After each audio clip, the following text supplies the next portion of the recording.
Pemirsa, Kantor Perwakilan Bank Indonesia KPWBI Bali mendorong tim pengendalian inflasi daerah TPID Provinsi dan Kabupaten Kota terus melakukan inovasi dan kreatif dalam melakukan langkah-langkah pengendalian inflasi. Semua itu sesuai arahan Rakornas TPID 2020. Beberapa program yang dapat dilakukan TPID antara lain mendorong lebih banyak petani terhubung dengan marketplace dan sosial media.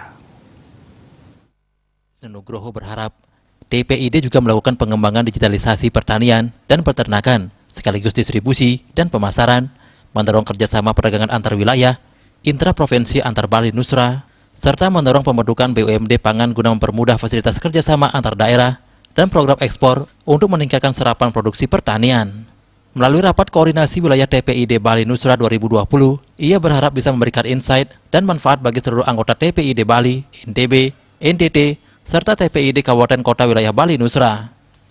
Ia yang juga wakil ketua TPID Bali ini berharap, ke depan seluruh TPID wilayah Bali Nusra dapat menginisiasi program inovatif pengendalian inflasi melalui program 4K, yaitu ketersediaan pasokan, keterjangkauan harga, kelancaran distribusi, dan komunikasi efektif. Pihaknya menerangkan, tekanan inflasi pada triwulan ketiga kembali melandai, sebagai dampak semakin dalamnya deflasi administrative price dan terus melandainya tekanan inflasi volatile food and inflation. Meskipun terdapat perayaan Galungan dan Kuningan di Bali, tren penurunan harga masih berlanjut akibat daya beli yang rendah sepanjang tahun 2020. Bali selanjutnya telah mengalami deflasi sebanyak 6 kali, dan pada Oktober Provinsi Bali mengalami inflasi sebesar 0,24% MTM. Suardike Bisnis Bali.